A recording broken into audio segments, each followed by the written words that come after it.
Greetings, everyone. Welcome to this new episode of Embodied Memories, Narratives of African Diasporic Religious Communities. We are back with our dear sister, Manbo Dr. Charlene Désir, who is going to share with us her interpretations and the inspirations for her artistic expressions. So I'm going to say now that this video is a companion to two other videos. We had her life history interview. So if you haven't watched that, you want to check that out first. And then second, we had a video that was a video gallery of her wonderful drawings.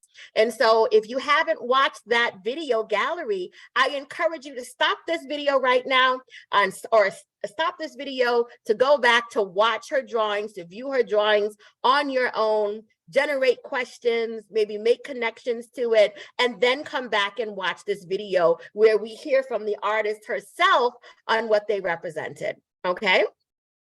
So now that we have gotten that out of the way, welcome, Manbo Dr. Charlene. It's such a pleasure having you back with us. Thank you, Manbo. So we're going to, if you see on the screen, we're going to discuss 5.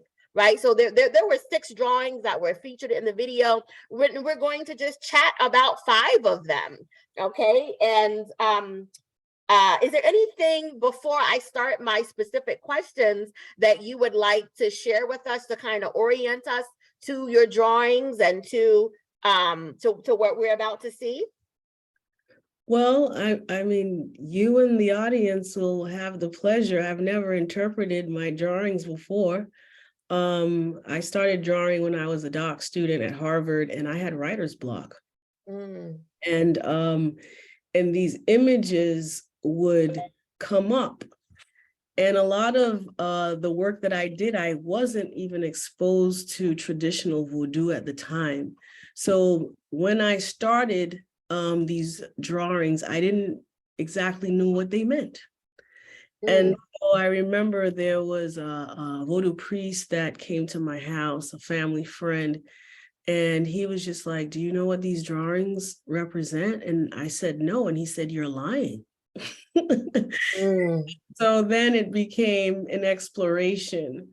And these drawings became part of my spiritual curriculum while I was a doc student and beyond. All right. Awesome. And when you say spiritual curriculum, what do you mean by that? Because I think I could interpret it in different ways, because you are you are an educator, you've written curricula, or is this referring to your life curriculum, your actual curriculum vitae? Well, I mean, I guess both and. I mean, I was a school psychologist, and I started this doc program as pretty much a clinician, a therapist, an assessor. And then I went to Harvard. There was all these books you had to read, all these classes you had to take. And there was always a mismatch at the beginning. The first 2 years, there was a mismatch in the language and what I was learning, because then I realized these drawings began to tell me about my own learning process. It began to tell me about a spiritual curriculum that was being downloaded by my ancestors in the laws to me. And I was unconscious of it at the time. And as I drew more, my writing became clearer. As I drew more, I got a confidence to begin to include drawings in my assignments. It propelled me to learn more about Vodou epistemology, Haitian epistemology. And I started also finding in writings that what my drawings were meaning. And so it was really connecting my academic world and my spiritual world in a higher level of understanding at a doctoral level. Oh, wow. So let us thank you for that for that overview, and to know that so that these drawings are actually, you did these drawings what, over 20 years ago. I did, and Over 20 years ago. I did the ones in this particular session that you chose. Yeah, and I honestly have not really discussed them. All right. So let's look at this first one here. Generally, like, what does it say about who you are?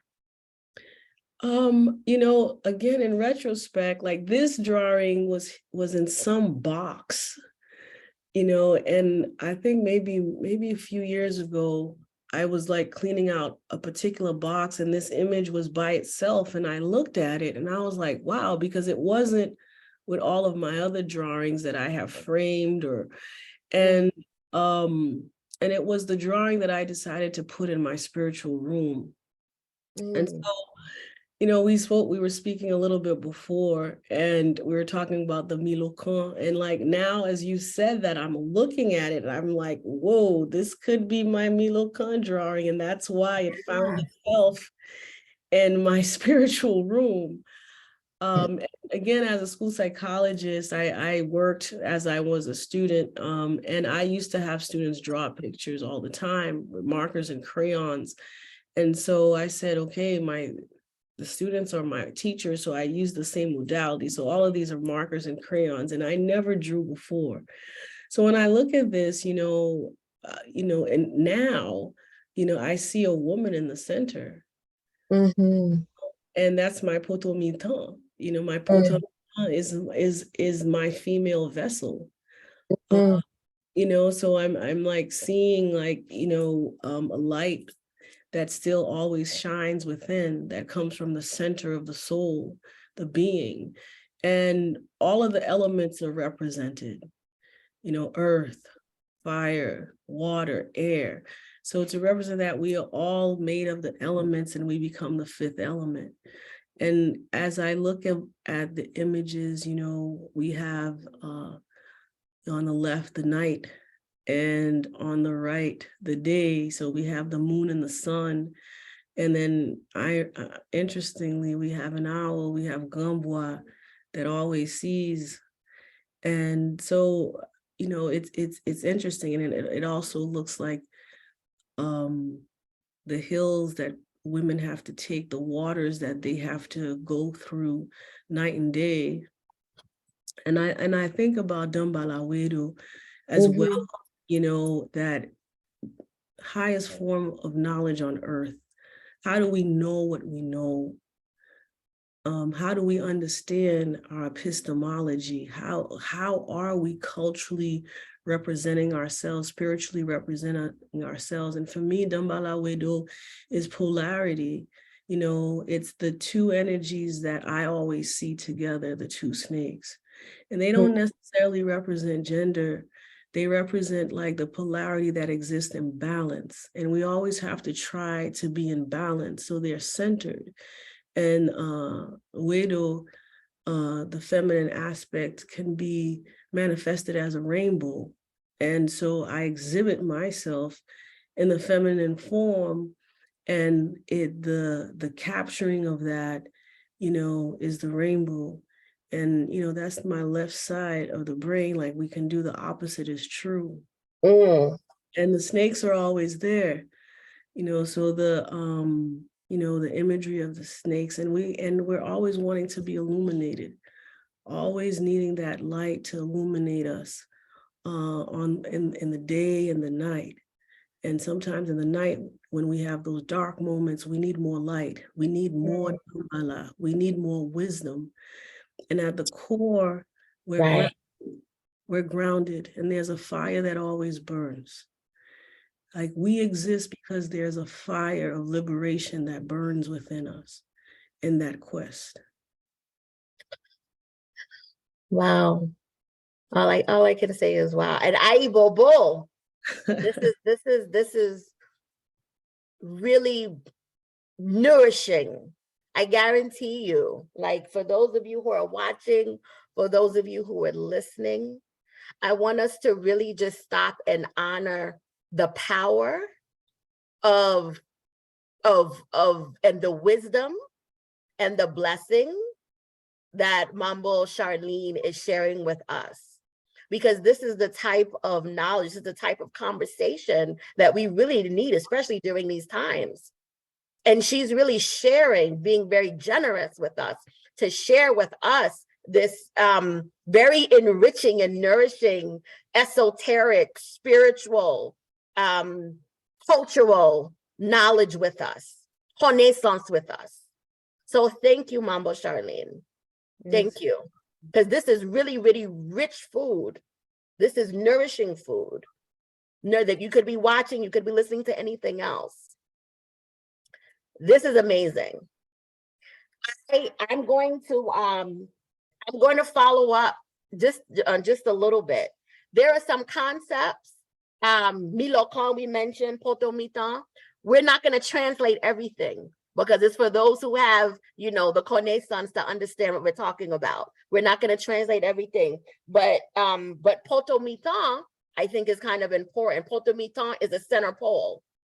So for those of our in our audience who don't know, since the Potomitan, it is a center pole in a traditional Honfor or Voodoo temple, and that's where a lot of the praying, right, is directed, and a lot of the ritual is centered around that Potomitan.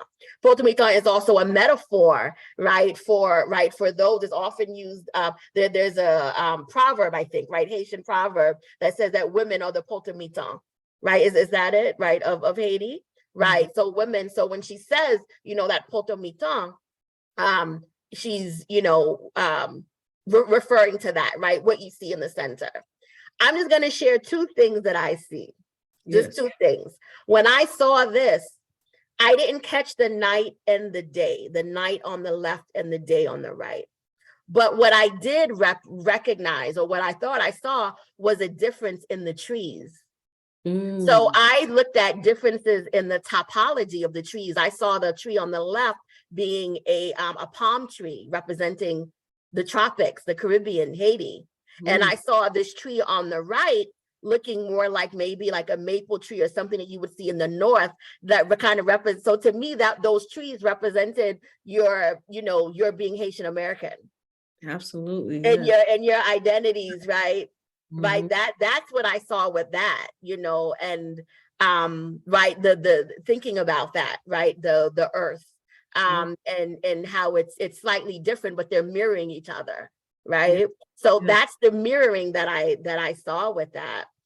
And then also, like, now that I'm seeing, like, in the center, like you said that you see is the woman, right, in the center.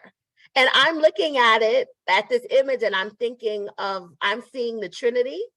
It's like, right? So it's almost, it's like like an image of of these images of the Virgin Mary, like an outline of her holding the baby Jesus. Like, I see that, right? I see that imagery there, but I also see like three. I see this Trinity, right? So like this, I like the Holy Family, but also like femininity, you know, Trinity, the Trinity is very symbolic, right? In Voodoo, in different other religions. And so, but particularly that had me thinking about Trois Femmes d'Egypte. Three women. Yeah. So yeah, it's a lot in here that's just really, really rich. So I can't wait to, you know, I hope that those who are watching and those who are listening, that they make comments and also let us know what they see as well. This is gorgeous. Yes, right? So please, because Manbo Charlene, she's going to be looking. So please share with her, you know, your interpretations too. Your kind of, you know, your divination of her drawing here, and share with her. I'm sure she would love to hear that. So let's look at the next one. It's just fantastic. So this second one now that actually has a title, Knowledge. Talk to us about this one. You know, what it represents. How does it represent you? And what did you want? Well, I guess the question is too, who did you draw it for? Like, who was your audience for these pieces? Well, I mean, this one is the only one that had an audience. The other one, they Oh, were downloads. Like I didn't have anything in mind. I just had, a pad and markers and crayons, and they were just downloads. It was as if, the spirit creators just wanted me. This was my lesson book, okay. as a doc student. But this one in particular, I think started all of the images in the flow, or me like bringing it, the first image that I brought to the academy, to Harvard. So I was, at the time, she was not my chair yet, but Manbo Kahdeidra and I actually share the same chair, Dr. Wendy Luttrell, and she opened up an understanding and awareness within me. So she taught a class on epistemology, and I did not know what that word meant. Mm. I'm from Mattapan, I'm from Boston, deep, and I was a therapist for kids. I didn't know what epistemology meant. So as I read and understood, the context is how you know what you know. And so when I was asked, well, how do you know what you know? What is your epistemology? And I said, my grandmother. Mm. And so every time I speak, I always talk about my grandmother. She was my first teacher, orphaned at birth, and the wisest anybody I've ever known. In Mm. all of my education, she has been the the wisest. She has, I was her apprentice. She did ancestor worship, and she was a devout Catholic. Those are Mm. not contradictory, they're complementary. Right, right. Oh, and then it was like there was a chuckle in the class. And Dr. Luttrell looked at me and she was just like, can you say more? And so the intention was like, you're supposed to quote mostly dead white people or men or people that didn't look like you. Where was I going to find Haitian theorists? And I did. I was part of Haitian Association, Academic Association, Haitian Studies. So, Right. but for me, fundamentally, I felt that it's not only books is where I got my knowledge. I also got a lot of knowledge, the primary knowledge from my culture, Mm-hmm. family. And that was as relevant to the citations that Right. I don't stand on the backs of people who have cited that have no interest in my freedom, in my liberation. I stand on the backs of those who understand and love me historically, theoretically, and physically. So my grandmother showed me unconditional love. I actually migrated to the US with my grandmother. Yeah. And so I said, well, and so we're in a school of education. Okay, so knowledge. So I was like, okay, so how do I understand the theory, the epistemology of knowledge? And I sat and I said, these energies are teaching me. I've been chosen. And I sat in a chair, my computer next to me with the pad, the crayons, the markers, the same tool that I asked my students to tell me how you feel emotionally. I was asking the paper, tell me how I understand this spiritually. And this image came up. Again, Mm. drawing these images, I really don't have any idea what's going to come afterwards. It's in full trance. And then so afterwards, I stepped back and I was like, huh. So as a school psychologist, as an educator, as a psychologist, taking mostly human development classes, learning and teaching program, I said, okay. So if you see on the outside, it's a snake. So my drawings tend to have like a similar theme. And so it comes from this theoretical base, from this drawing. So Dumbalawero is always there. That is the symbol of knowledge, right? The balance. Like we all want to be in the center. We don't want to have to be in the extremes. And this provides a balance. So knowledge, is encased there. And like, if I'm going to provide knowledge, I have to be the recipient, and I have to be encased in knowledge so I can give knowledge. And so if you see on the top, there's a heart figure. So on the top side, there's a heart, and that heart is Sacred Mother, is the Ezilis, it's the Dantos, it's the guns, so it's like the heart symbol for the mother. And if you look on the bottom, the bold and the anchor, that's a symbol for Simbi. And for me, Simbi was the healer.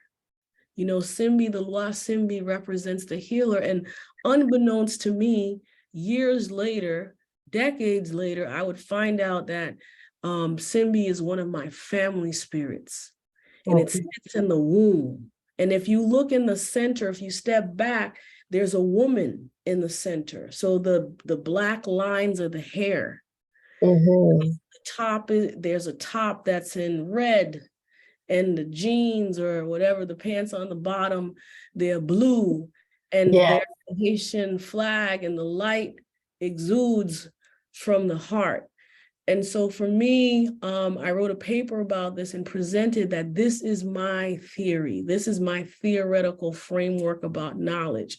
Knowledge has to be encased in a loving and healing way in order to be received for Pan-African people, and people who their liberation are threatened.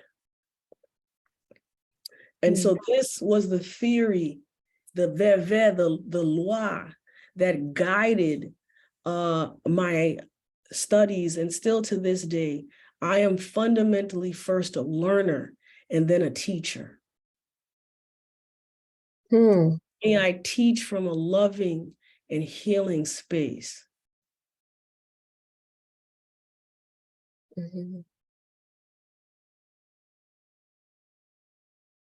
So that knowledge has to be loving. And this links back to, you said it in your life history interview. You said that knowledge has to be loving and healing, or education. Education. Right? Your theory of education. Yes. So that's my theory of education. And, as we think about how do we know what we know, we also have to include how do we emerge in our knowing? How do we evolve in our knowing? What is our contribution in this process? And it has to be embodied, especially if you're in the field of education or research or psychology. I have to walk my own walk. Right. Talk, my talk.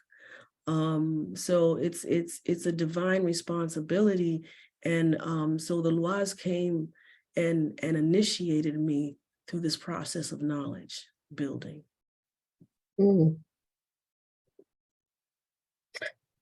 It's just fantastic. Thank you for this.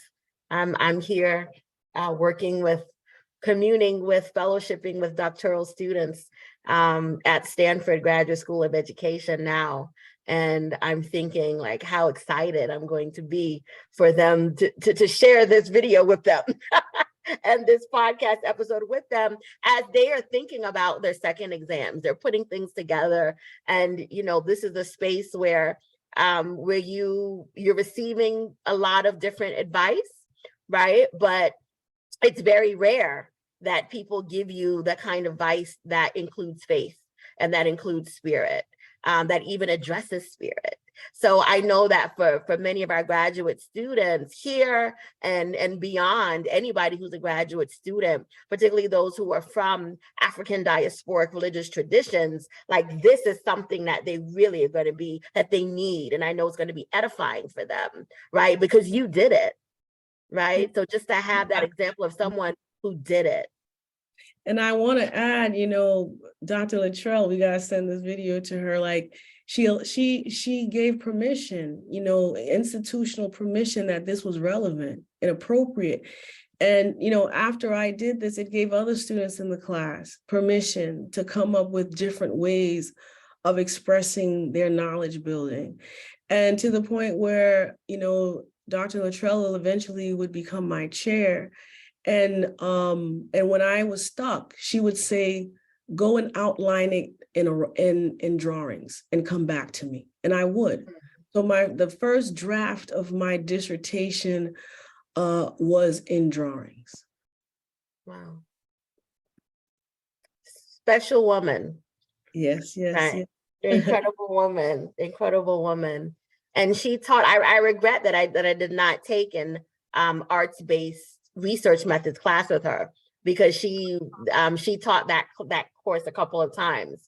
And I did not take, I was chasing my literacy classes, but I regret to this day that I did not take arts-based, but I was fortunate that she was a chair of my dissertation, of my second exam. She was my advisor all the way through. And so, and encouraged me whatever I wanted to do with my art and my intellect. So definitely, this is amazing. So thank you, Manbo Dr. Charlene, and thank you, Dr. Wendy Luttrell, for this.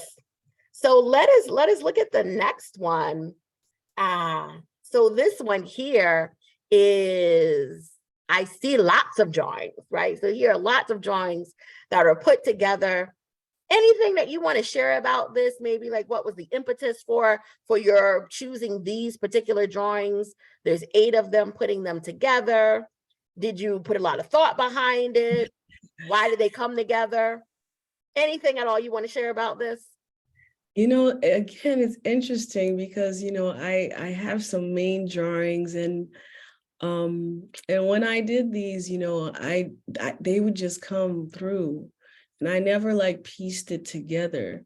But again, you know, I was cleaning out some cabinets, and I found these drawings all in a notebook. Mm-hmm. And so I said, whoa. And then so I started looking at them and turning them around. And I said, oh, there's a story here. You know, there's a story here. This is like documenting of my process of becoming and accepting Vodou as a pathway of consciousness, because I studied for 18 years before I initiated. And these drawings were at the beginning of the process, probably 4 or 5 years in. So looking at these drawings, I at the time that I did them, I did not know the meaning. And I look at them and I look back in terms of, you know, the 18 years up until initiation, and they actually are a timeline for me. It's actually a timeline of my understanding of my consciousness within the Pan-African tradition, my process of how I understood the world and the emerging ideas, the spirits that are more familiar to me, the integration of my process of seeing myself centered as an ancestral law that represents a history. So I think when I began this process, I was unconscious that, you know, there was a water energy that I was attached to. And again, my grandmother crossed when I was 17, when I was about to enter undergrad. So I didn't have her as an anchor, and there wasn't anyone in the family that could make meaning with me. And this didn't come back to me until my mid-20s, late 20s. So, and as I said, you know, this is very, in my 30s, I found out, an aunt disclosed that my family spirit was a water spirit, Simbi. And I was like, okay, no one told me this. Y'all all thought and recognized Vodou was, oh no, we're not into that. So it's funny when you have to find your own spiritual grounding. So, and when I was in my doctorate program, I guess the maturity and me claiming that I want to be a doctor of what? If I want to be a doctor of education, then I have to educate myself in my own spiritual practice of what I understand. I was taking human development courses. Okay. So what is your spiritual development pathway? Like, I can't separate all the things that I am. And the irony is my doctoral program begins to help me merge, and I had to lose my mind to regain my mind back.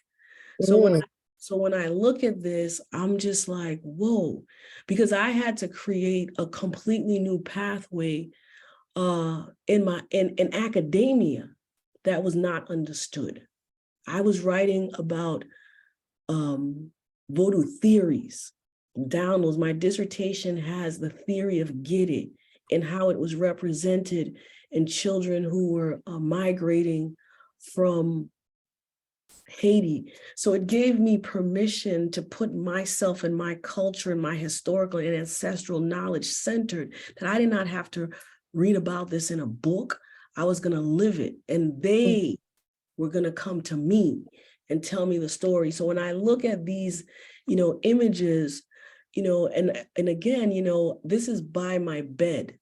So when I wake up, I see this. So that is an affirmation that I am sacred. It's an affirmation to me every morning, that I am beloved by ancestors, that I am not body, I am soul. You cannot touch my soul.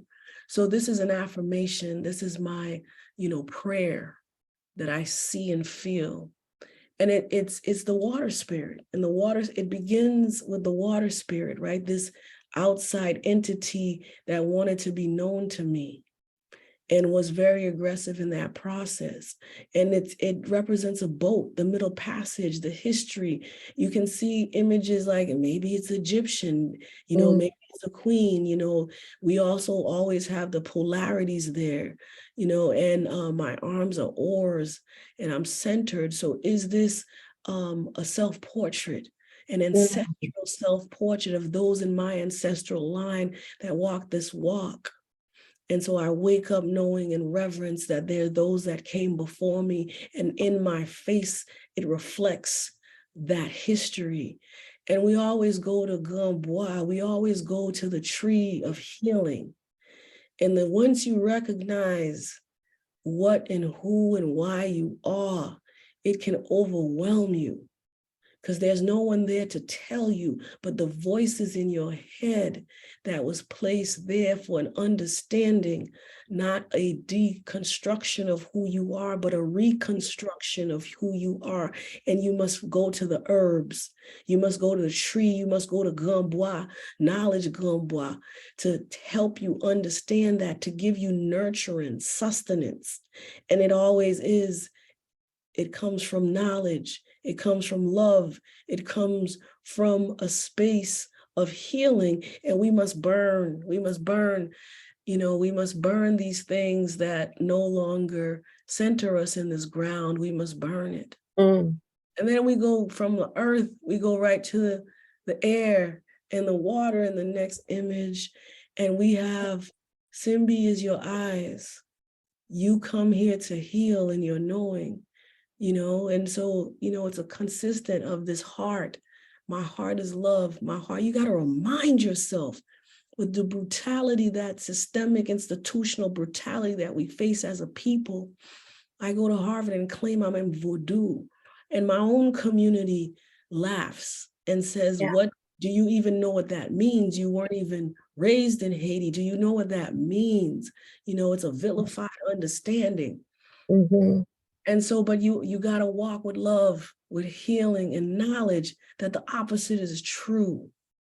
So my heart beats in the center of healing, and I still have to burn, but Gamboa has already given me the leaves to protect me, and then the next one is like, it's interesting to me because it looks like a book. I mean, I know the image is really bad because I actually took a picture of this because it's literally, in my bedroom. And so the background is a book. And in this book of knowledge, I am getting an understanding of why I was called. I did not pick Harvard. The spirits picked this for me so I could have a knowledge base. I can have a passport to say what I needed to say. I could be validated because I have the piece of paper. But what validates me is that I have knowledge from the ancestors. What validates me that I have been chosen to hear, speak, touch, and ooze out the energy of my ancestors. And it came first in the drawings for me to understand and be a child to my knowing, to be a child to my knowing. And so, you know, the boat, now we have the boat is traveling further out because now you have knowledge. Now you have the tools to go and say what you need to say and be heard and walk through that confidence. Your reference is your bloodline. My reference, my citation is my dark skin. My citation is the memory that my grandmother gave me. My citation has been ordained by something bigger than me. My citation is my ancestors who did not die in the Middle Passage and survive one of the most brutality that happened in my life frame, and that I have many lives. Okay, so Vodou is not demonic. What was done to my ancestors was demonic. Hey, Bobo. And I walk and I burn. I burned many times. Those in my ancestral line were burned. Yeah. They were raped. They were killed. They were humiliated. And this earth plane from centered in Africa, they had to burn that. You had to burn. You could not be human, right? You can't touch my soul. You can do whatever you want with my body, but you can't touch my soul. You know, the African-American spirituals, there's Haitian spirituals in our songs as well. And I rise, still I rise. Phenomenal I am. And so the woman rises. She rises still to the top. The first mother was always there. The first mother will always be there. And she rises to the air, and the air energy holds. So all of these images always have the four elements in some context to remind me I am part of the fifth element, the understanding of my ancestors survived. And then we come back to the tree because I've been burnt. I need to heal. I had to detach myself from the human plane. I had to rise up because my body was torched. Now I'm a spirit, I'm a soul. I live in the cosmos with my loi and my ancestors, but I need you back, Gamboa, to heal me. Now that I know my memory is confused, I now have to exist in a time frame living in past, present, and future, right? Centered. I'm past, I'm present, and I'm future. So Gamboa, come heal me, give me the herbs, let me understand, let the trees heal me. And then I walk, and now I see myself a little bit clearer. I'm not the one in the bottle. I have put you in the bottle so that I could be free. And I rise. I am no longer burning. That memory is in a bottle, but Simbi's always there. And I can drink from my healer. And now the snakes are in my head. The knowledge is in my head. I am balanced. I'm balanced. And my head is consumed with light. And at the end, I'm crowned queen, mother queen, engulfed in all that I am. I am centered. I am Trinity once more in my fullness.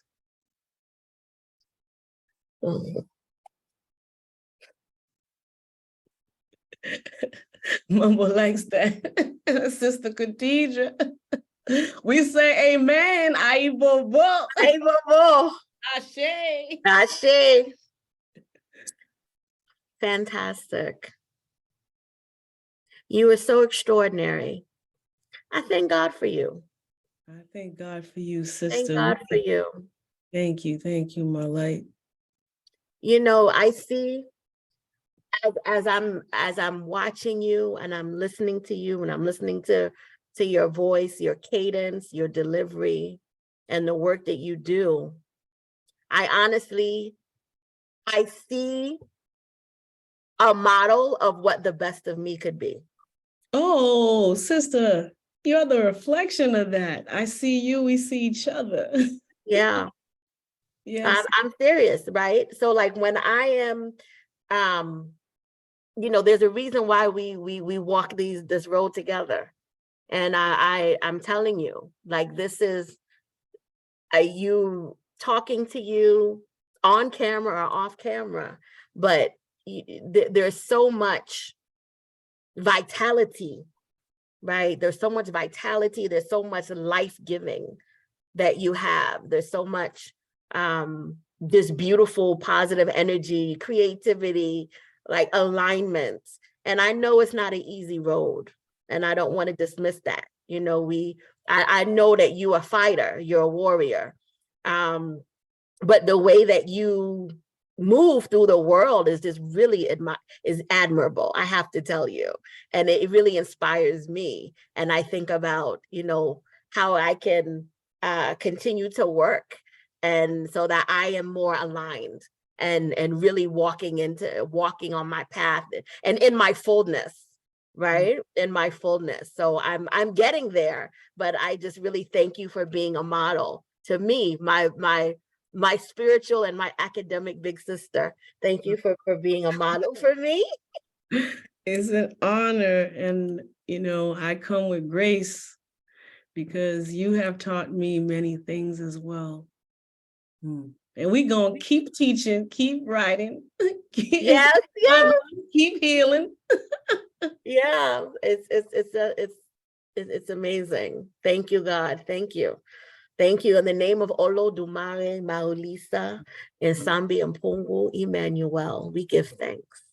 Thank you, Lord. Thank you. Thank you. How are we doing? I want to do a time check because it's after 12. We good. We good? Okay. So I think we may have two more. And let's go with it. Let's see. I don't have to ask you no questions because you hitting all the questions. So I don't have to ask you anything. I like the way how you the audience images. I like that. I like to know what you see too. And you know, viewers, please share with me what you see, because I mean, other than the knowledge one, my sister here is making me speak for the first time. But you know, this image is very interesting to me because, again, you know, I had no plan. I just would sit and these images would come. And so this image came a year before my son was born. And I had no intentions at that when I did this drawing of what would come. And my son now is going to actually turn 21 this month. And I actually should probably give him a copy of this because I never told him the story.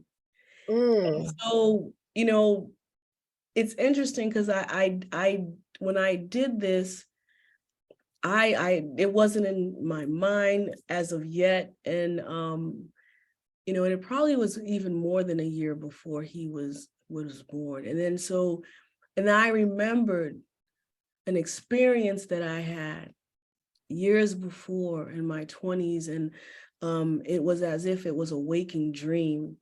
And when my great grandmother came to me on my father's side, which I did not know, and told me that I would have one child and it would be a son. And I was in my doctoral program, you know, during this time. So it was like, I'm trying to hustle. I'm like, I got to get through the courses. I got to get through the courses.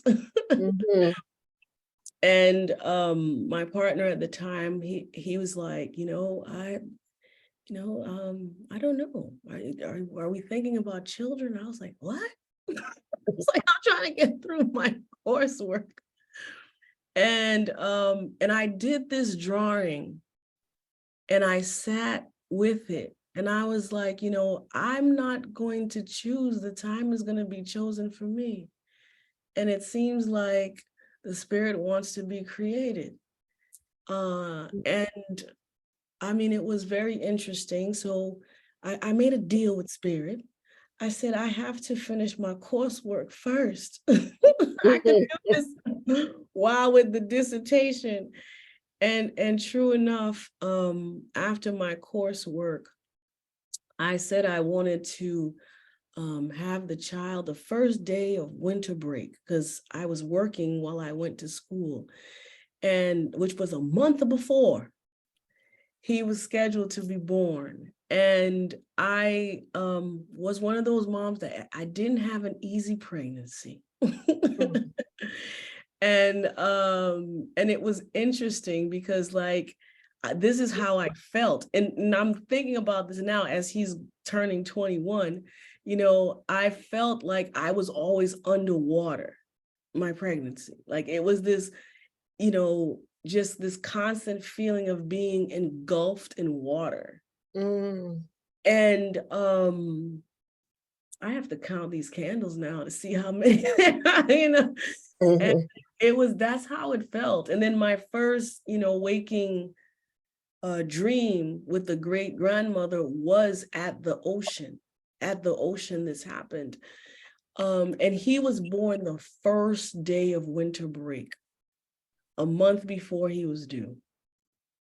And he is also one of my greatest teachers, you know, and and I was so much involved in school, and I was blessed that his father like took on a lot of the parenting.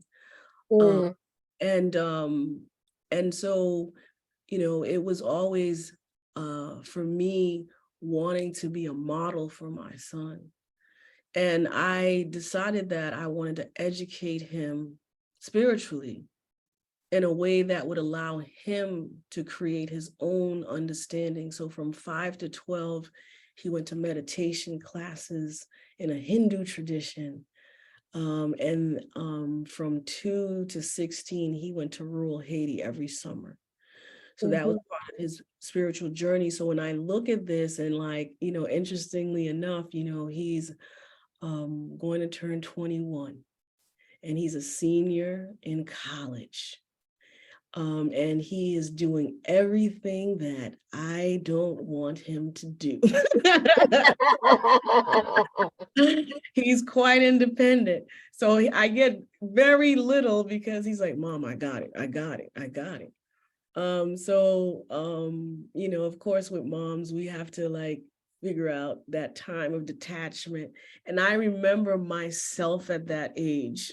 You know, I'm remembering myself at that age. I give grace and I give myself grace.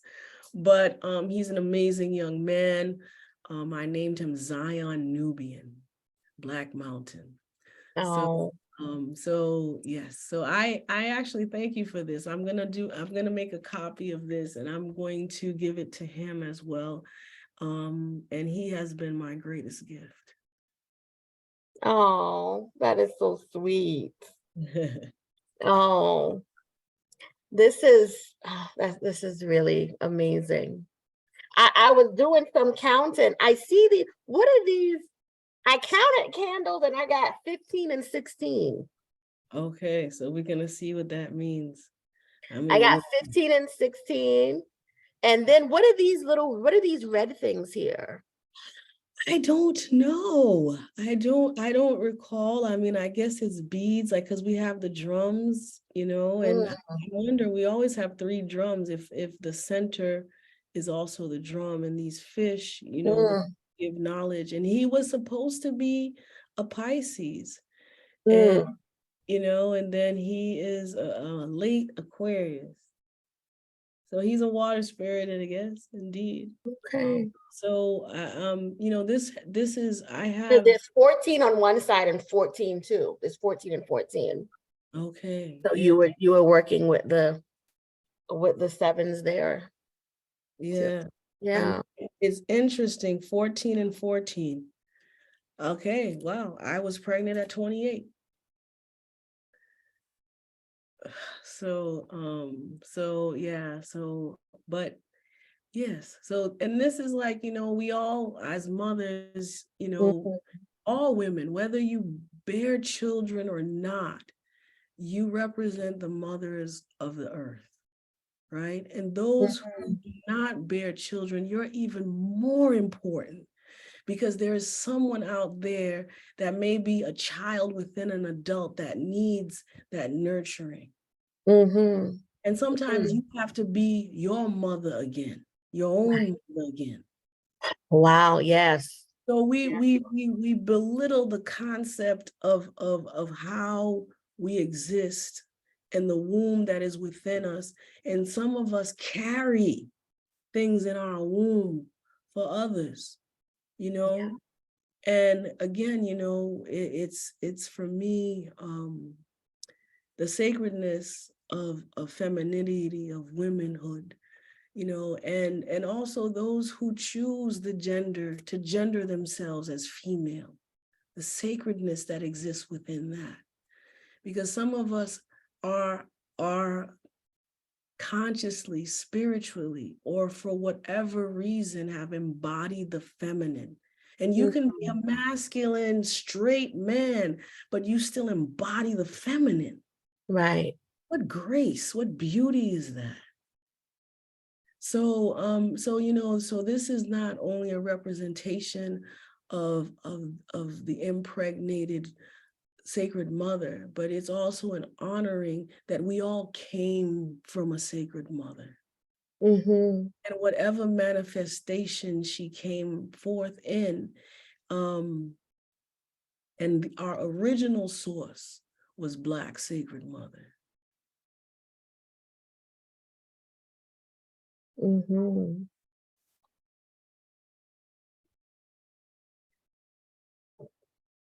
You know, this one, I tell you, everything is so fascinating, but I really thought of course, I think of Manbo Charlene. Mm-hmm, mm-hmm. And yeah, just really, really awesome. I love this depiction, and the crown, right? The sun is the crown, and radiating the like the radiation coming, the green, and then there's a mirroring there with the sun and then the candles. So it's you know, above and below. You have that, you know, that light. You being surrounded in light is really beautiful. And Manbo Charlene, for me, is really important because she's, you know, what I was really trying to think about as a, you know, as an African American réclamé to Haitian voodoo. I think a lot about that, you know, about kind of balancing and you know, identity, and particularly, you know, coming in and, you know, my family trying to understand, like, are you rejecting your African American heritage? Are you trying to be something that you're not? And that's when I didn't have a definitive answer as to, but I knew, it was my faith. I knew that I am called to this tradition, and I know that the spirit told me that I'm a Creole and that I have Haitian ancestry. So I'm going with that. But when you don't have, again, that documentation, right? You don't have that documentation, it can be challenging for people to understand, because you're telling them something about their own lineage and identity too that they don't know. It wasn't revealed to them. Right? But you're kind of like this chosen one. And then on the other side of it too, you know, with Haitians who are like, what you doing here? You know, like you what you trying to, you all up in our stuff. And how come the spirit is not just that you're here, but you're here in a different way. You're not like the other Blanc, you know, because you're the spirits is really familiar with you, connecting with you in a different way. So what does that mean, right? When we thought this was a Haitian thing, when it's Pan-African. It is Pan-African. So that was really challenging. And the spirit who actually supported me metaphysically, you know, was Manbo Charlene, because she appeared to me in a dream. Wow. She appeared to me in a dream, and she said, and she was actually at the threshold. I was in a dream. I opened the door, and she was there at the threshold of the door. And she looked at me. She said, my mother's a woman, my father's a fish. What does that make me? Right. And I said, okay, I got it. Right. I got it. I am who I am. Just as you are who you are, you know, she exists in both worlds. That's what we've got to affirm these folks, those of us who come from, who have different lineages, diasporic lineages. We've got to affirm that. And reinforce to these children that they are whole just as they are. They're not lacking anything, right? Because of that they are who they are on their own, that their experience is different. So, you know, in education, we talk about the children with these transnational identities, and we call them third culture children, children who were, you know, maybe their parents were born someplace else and they were born someplace else too, but then they were raised in the States. You also have children who were, you know, one parent was from someplace, one parent from another place. And sometimes we hold on to this idea, to this very bounded and limited idea of nationality, and like we're so committed to the nation state that we place that, we give that more importance than the actual blood lineage, because we're so committed to this nation, and to the idea of nation, and to the idea of culture, to these colonial really ideas of nation, right? We forget that, you know, these are new, you know, some of these nations that we're pledging allegiance to so hard, like these are new. And that's not to say that we can, you know, be proud of, you know, who you are, but understand that, you know, that who you are actually extends beyond the formation of this nation, you know, and it extends in different directions. So I really think that that's a part of my calling, is within Voodoo and outside of Voodoo and education in general, is just to really affirm those kids. Because growing up in New York City, you know, a lot of like the kids who couldn't say, oh, definitively, my parents are from here, you know, or I'm from here, I'm this, if they kind of had this mixed background, that wasn't affirmed as much as it is now. And even now, I think that it's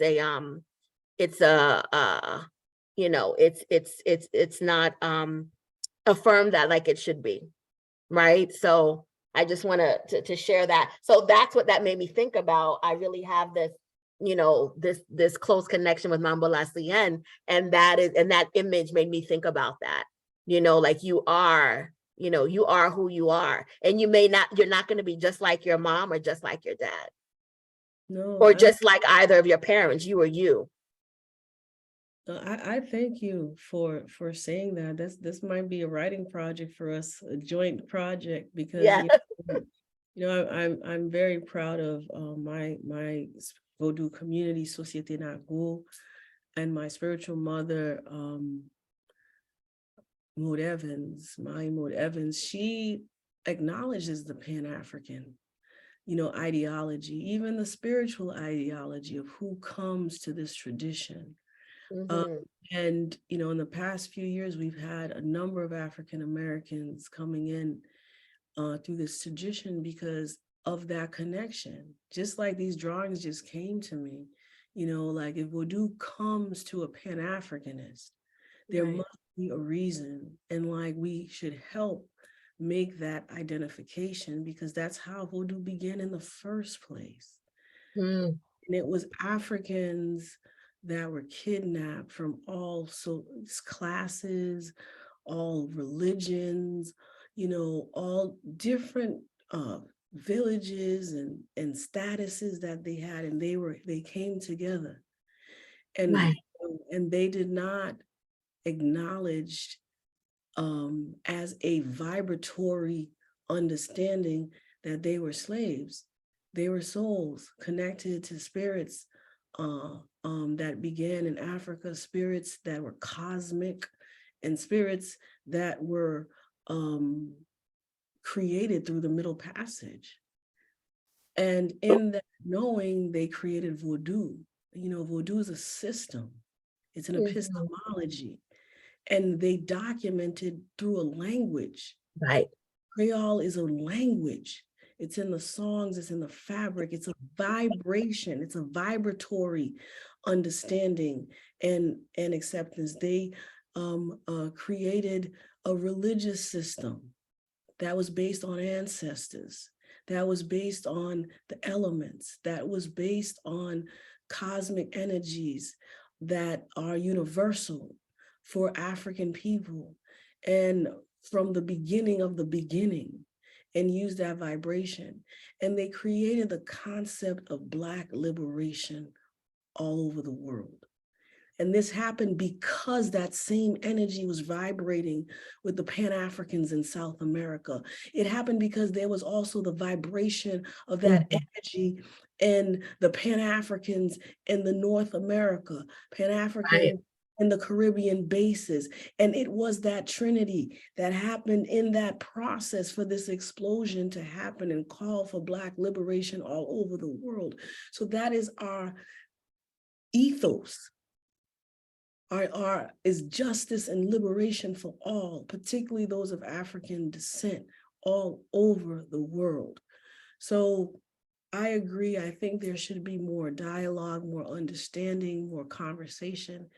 And I pledge to you, my Manbo sister, this is a project that we can do together. And those who are listening, if you are interested in thinking and talking about this, contact Manbo Kahdeidra, so that we can begin to understand these things and explain that the revolution is not over yet, because we have to come back to our senses. And that is a Pan-African consciousness of liberation for all. Aye, Bobo. Yes. Manbo put out the call. Let's see who responds. We're here, Nula. Yes. We're here. We're called for a reason. We're here for a reason. No, we want the Pan-Africans from the continent, the Pan-Africans from South America, North America, the Caribbean bases. If you in Asia, we got you too. Australia, I have 2 Haitians I know that live in Australia. So we call them.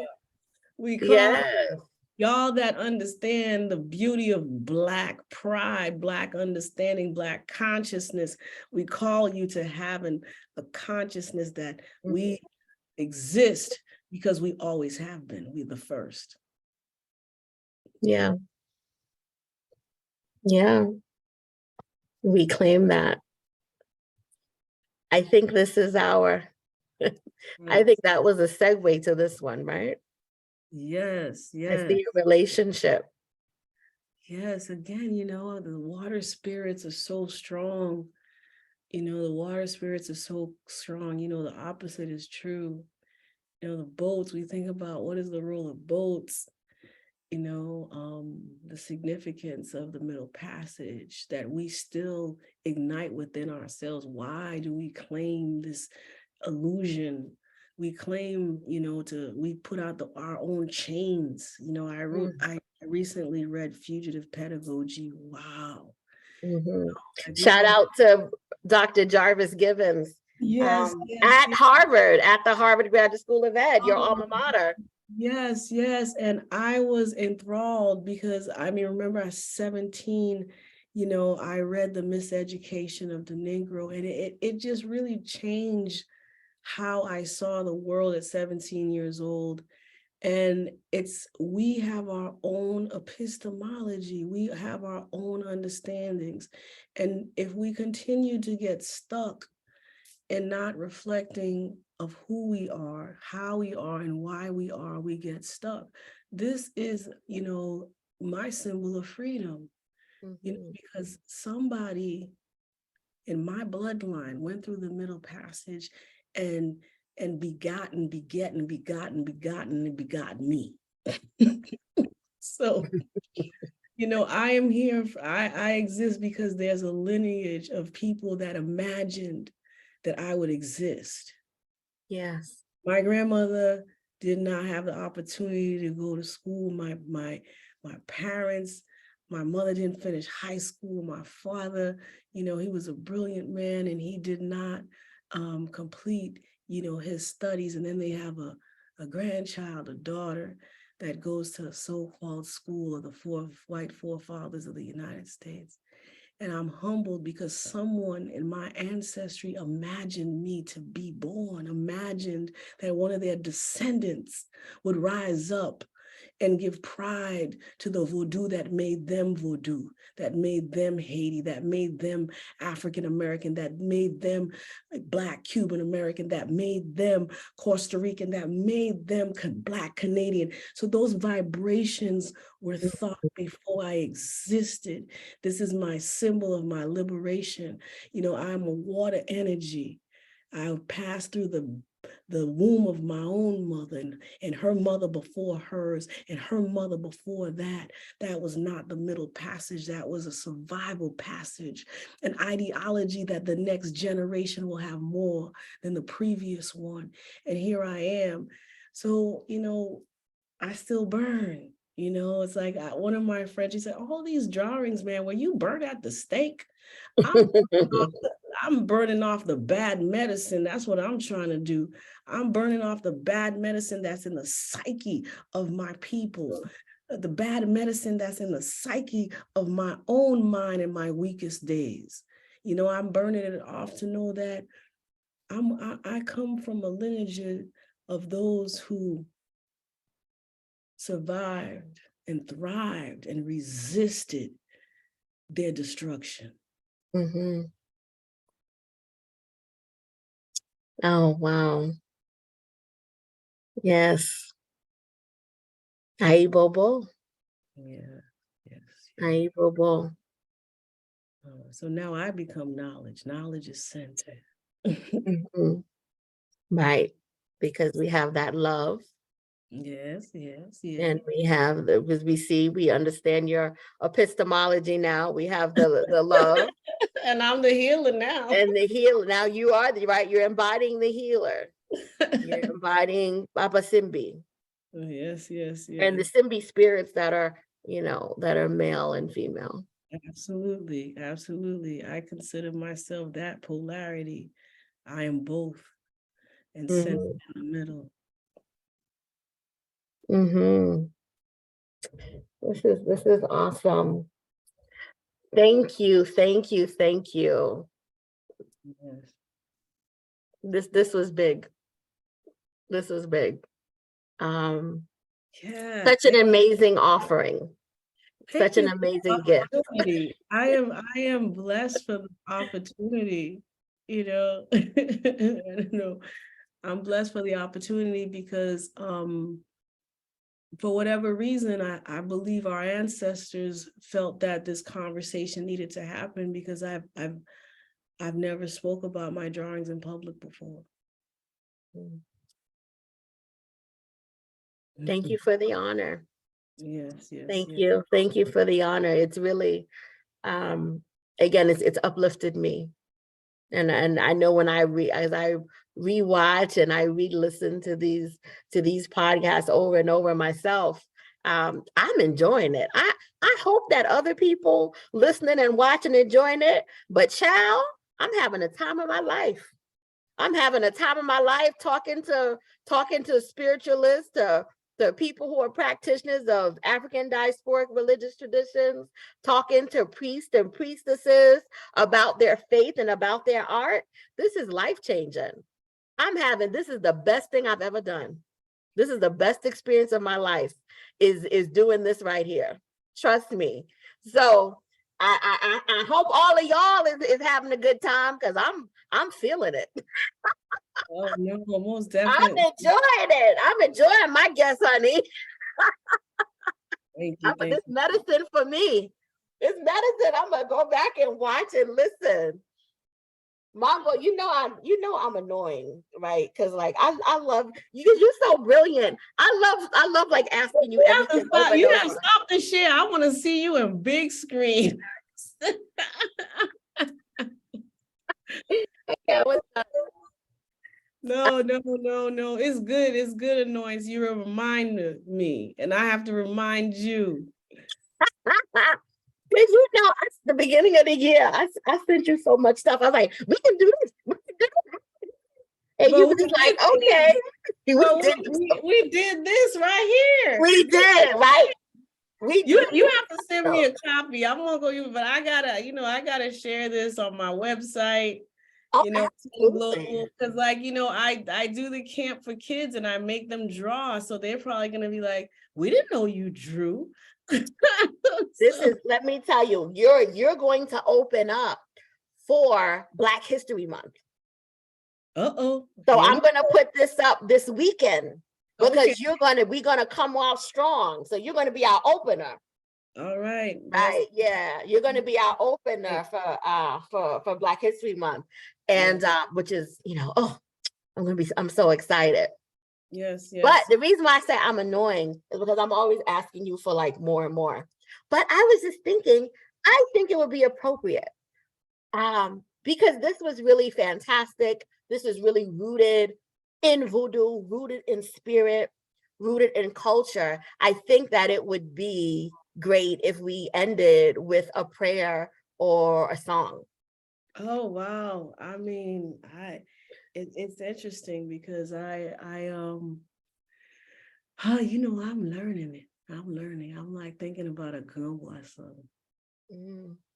Gumboa, oh gumboa. Gumboa, oh gumboa, kaila bulea, kaila bulea, oh, eriche gumboa, kutena mete loayo. Gumboa, oh gumboa, gumboa, oh gumboa. Kaila bulea, la famille gumboa, kutena mete loayo. The trees are burning, sacred tree is burning. What are we going to do? What are the sacred families going to do? The trees, the healing trees, Gambwa is burning. Where are we going to put the lois? Where are we going to put the sacred spirits? Because that's where they reside. Are we going to let the trees burn?